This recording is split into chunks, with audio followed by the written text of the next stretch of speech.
as it relates to workforce participation. People believe that one person is going to lose so another one can benefit. We all benefit from opportunities being provided to make sure that we have a competitive economic marketplace. Consumers of those goods and services benefit when we have a good marketplace. We have these historic barriers that we need to overcome. It's really important that when we set those goals and then they are met, that it really does start to change the ideas about what's possible. When you look at any of these structures, I don't think there's any disparity there in terms of quality. But these are some of the myths that maintain a system where some people can participate and others have to stand behind the fence looking in at a system that we should all be a part of.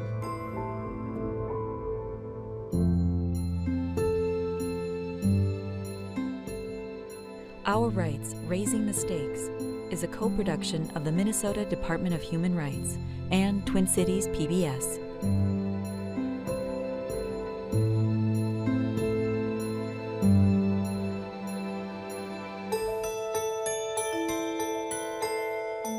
When we think about the 70s or 80s, in which we had a significant number of people entering into the labor force, people felt that if John was denied an opportunity so that Hakeem could be provided with an opportunity, that was unfair. What's unique about the current circumstances is that we find ourselves in a worker shortage. When we think about whether racial animosity is being created when departments such as ours create workforce participation goals, I think we would be naive if we did not anticipate that there will be some individuals who will be concerned. There is a false premise out there from a historical basis that the people who are provided with these opportunities are not qualified for their respective jobs. Are there going to be gaps in which people are going to be looking for a certain skill set and not be able to find it? That's true. It's also true that there are people who have the right skill set to be able to do the job, and because sometimes of unintentional bias or implicit bias, they're not provided those opportunities. When there's a worker shortage, it's really incumbent upon government and employers to work proactively together to ensure all individuals in society are aware of those opportunities. My father offered me one option, and he said, go to Dunwoody, and I was the first woman to go through both years in electrical construction. When I first walked down into the cafeteria, it was all white men, and they just kind of went nuts. And I see this whole lunchroom of guys, and they start going, yelling and hooting and hollering as if they're gonna, jump up and attack me. And I just stood there like a deer with my eyes open, like, who acts like this? There was actually 3 of us, 2 other women. We would eat our lunch and do our breaks in the second floor bathroom. Once you made it into the union, I think I was the 4th woman in St. Paul to be let in the union. That's how you get your job, and then they parcel out the job requirements. It was very much nepotism in each of the different unions. The only way you found out when to apply to be a pipe fitter or electrician or anything is if your father or your brother or uncle told you when it was. That information was kept secret or private. I call it Jim Crow ways, that they kept women and people of color out of the unions. They would lay us off anytime they could. They wanted to have their nephew working for them. They didn't want us on the job. I decided I had to do something. And so what I did was I went to the public. I told the truth about what was going on in the building trades. Once I started telling the secrets, and going public with them, then I was attacked. They weren't giving me contract compliance jobs, but they weren't even letting me work when it was my turn in line to go out because they were keeping the referral books secret. During the worst of it all, a woman, Emma Hickson, who was the head of Minneapolis Civil Rights with Gary Cunningham, said to me that you know how effective you are by the viciousness of your attackers. That was comforting. Back in 1989, I did a report called Barriers to Progress on building trades in Minnesota, people of color and women's participation. And back then, there was a lot of resistance by some of the trades to people of color entering. A statistical analysis showed it was impossible not to have the levels of people of color without something going on. A couple of years ago, I was asked to testify in front of a committee as relates to providing equitable opportunities for people. One of the reports that I referenced during that testimony was a college degree is no guarantee. Clearly, there is a need within our society for individuals with engineering degrees. Yet these candidates were finding that they had to wait 9 to 10 months longer to land that first job than their white male counterparts. So when we control for GPA, why would there be a difference if there was this actual need, a shortage of workers in that area? It's not just overt discrimination. Sometimes it's implicit bias which is in the way. And we have to balance the legitimate needs of employers, that there aren't always sufficient numbers of people with the right skill set to be able to do their work.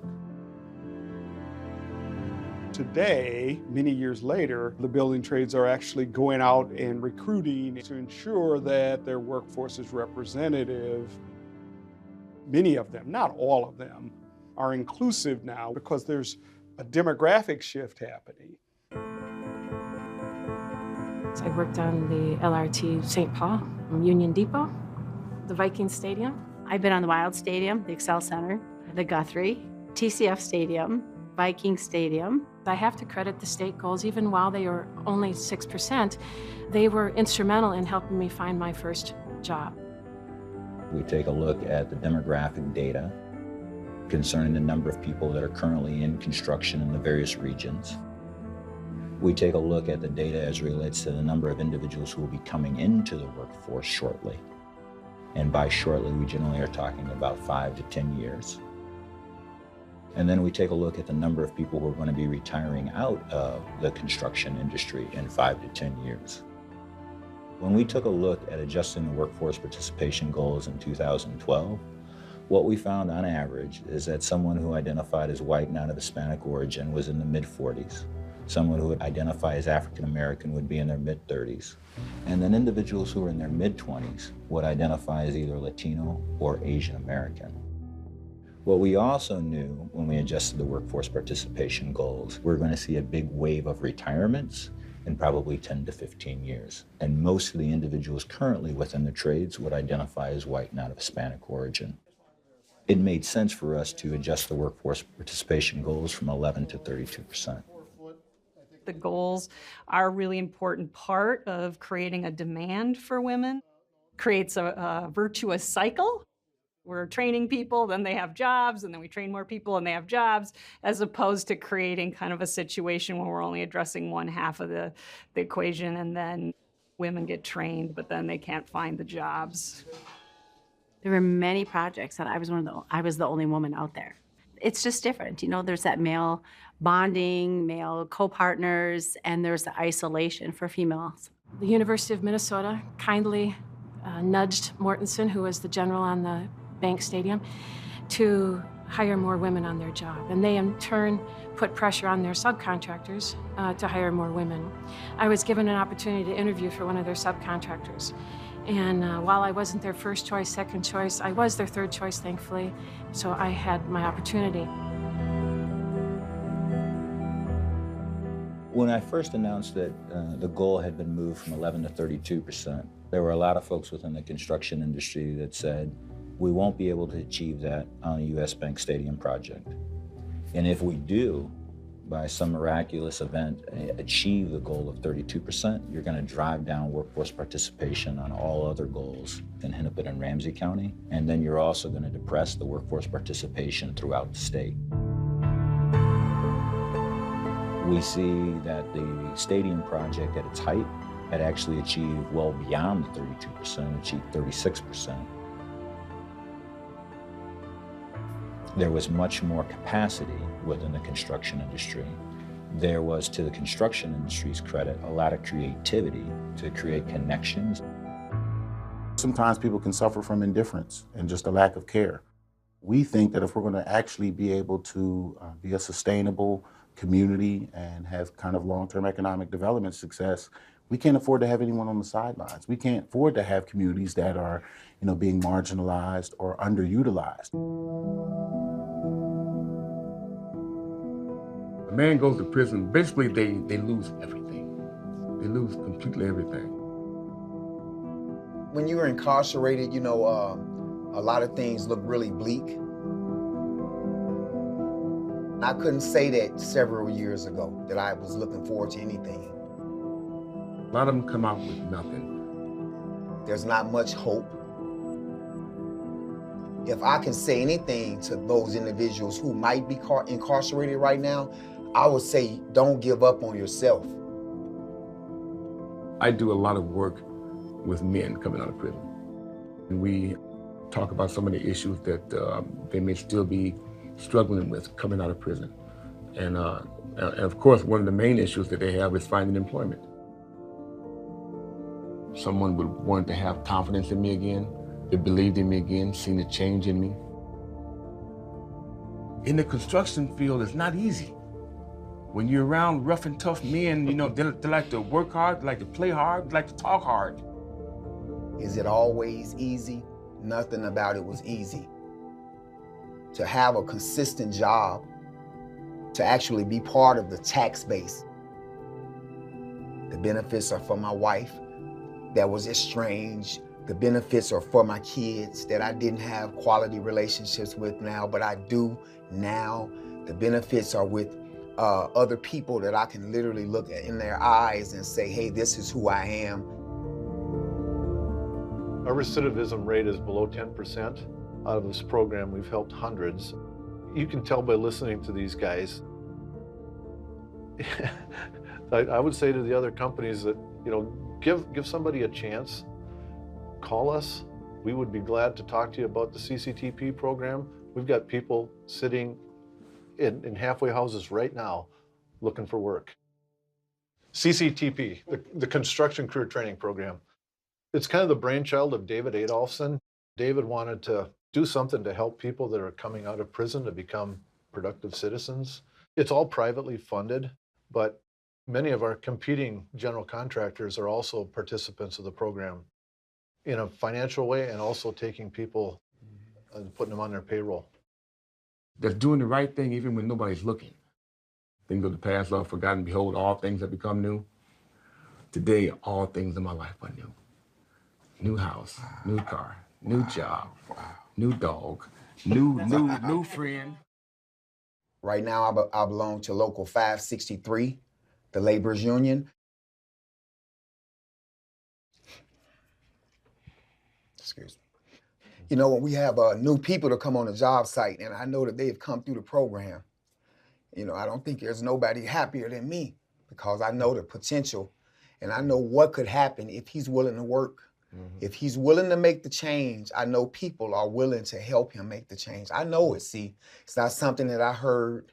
It's not something that, I read, but I actually experienced that the people will put your past on the side if you're willing to work toward a new future.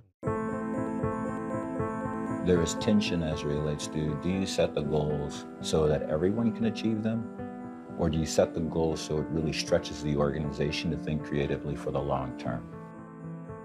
We're talking about the hours on a project, not the actual number of people.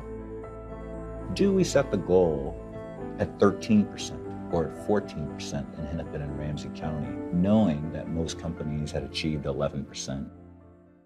A lot of people were surprised that there were enough people in Hennepin and Ramsey County to get to the workforce participation number of 32%.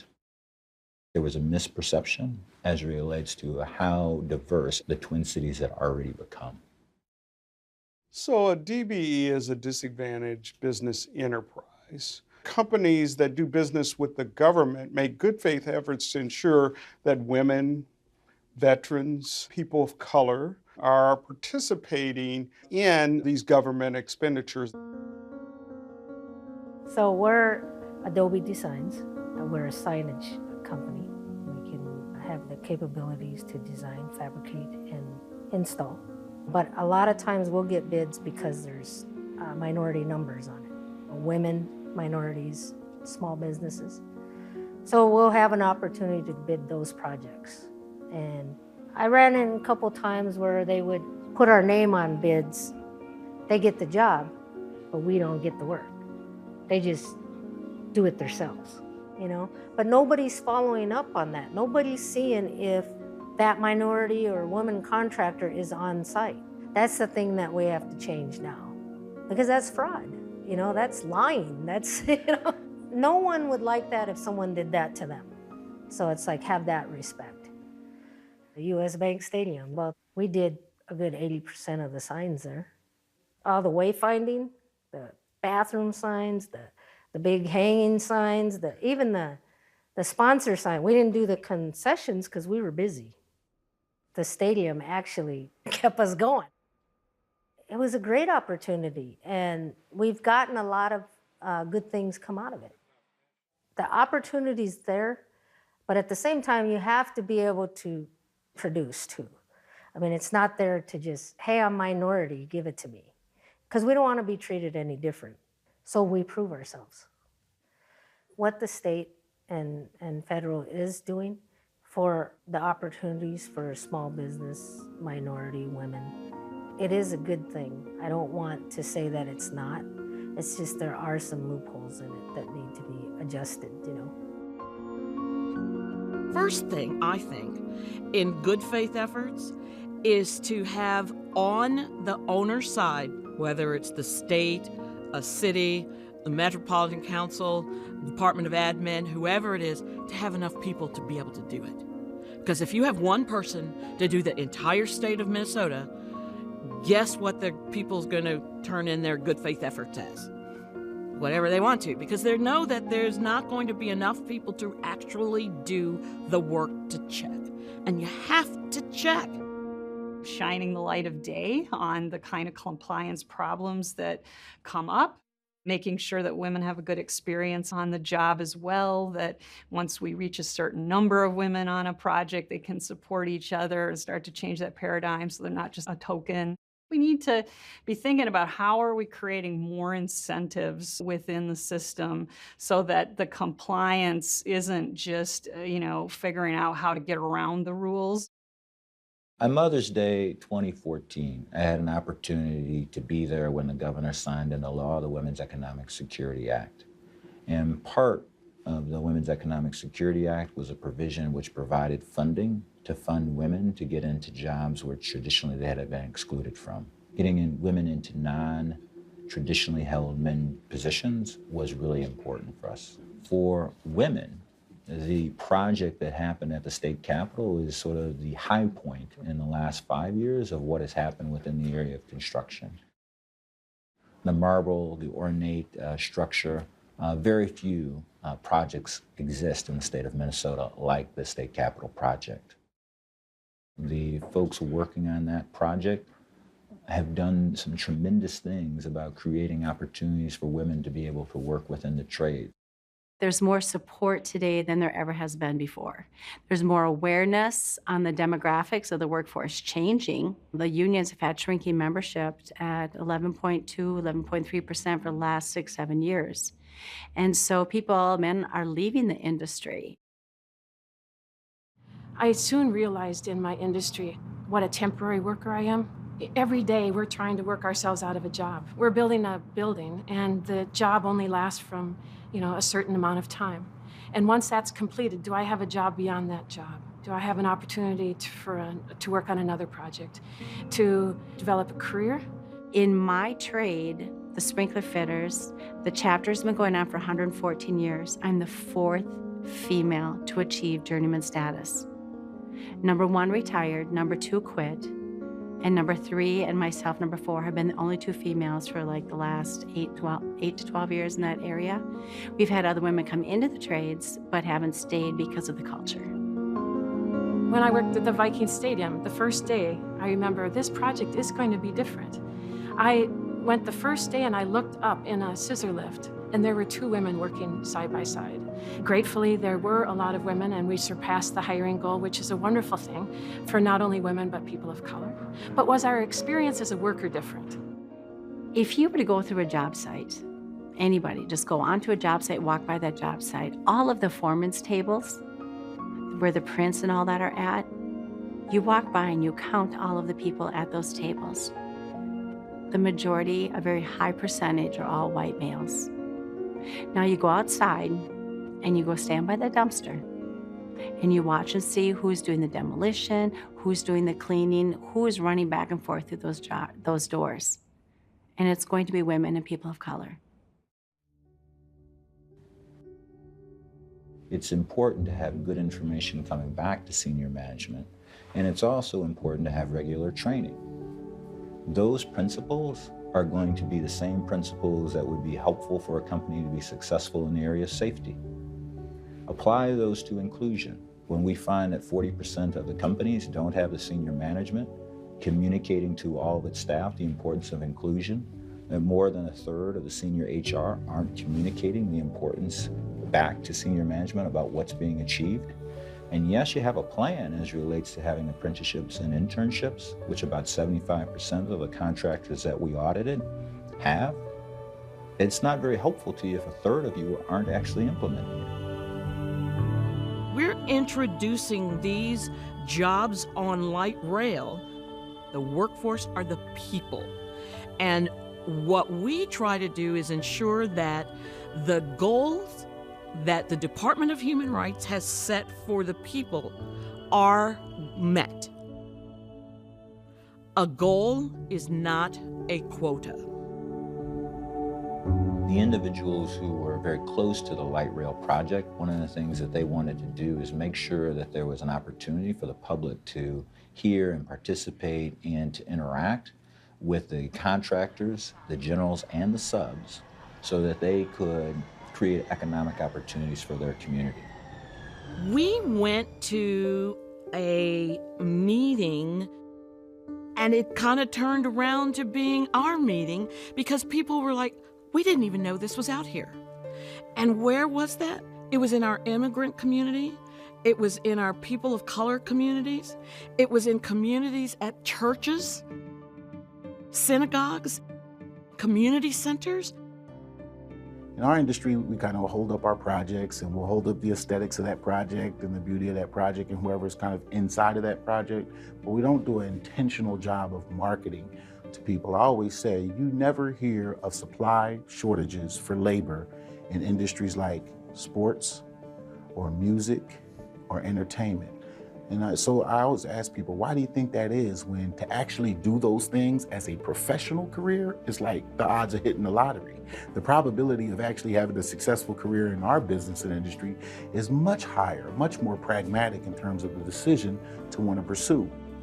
How are we addressing the systemic issues? And the goals are really just one piece of that, helping make sure that they're not just hired to meet a goal, but they're hired and then they become part of a workforce that really gives Minnesota a lot of strength.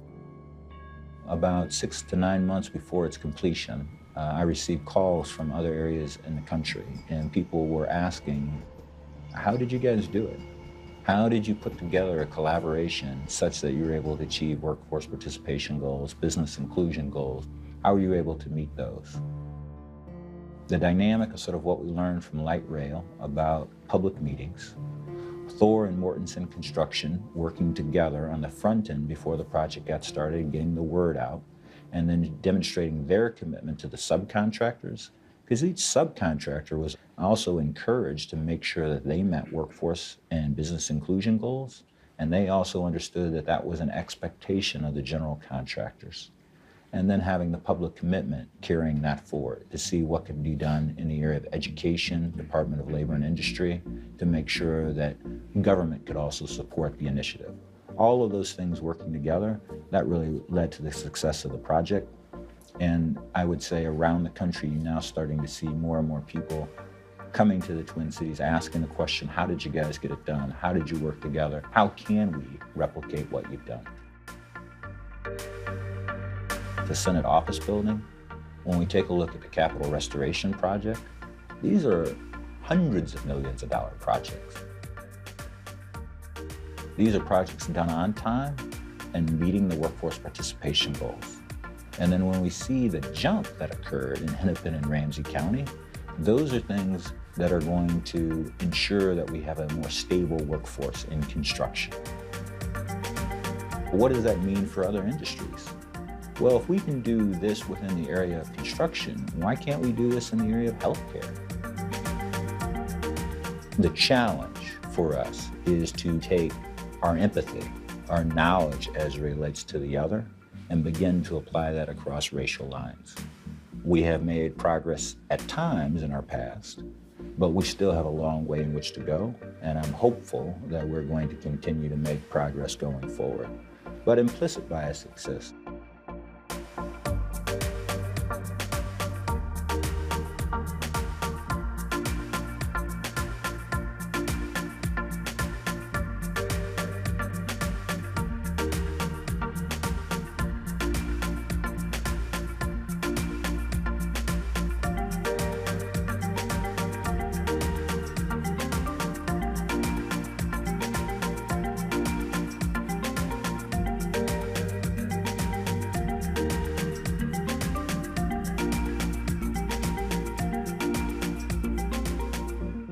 Our Rights, Raising the Stakes is a co-production of the Minnesota Department of Human Rights and Twin Cities PBS.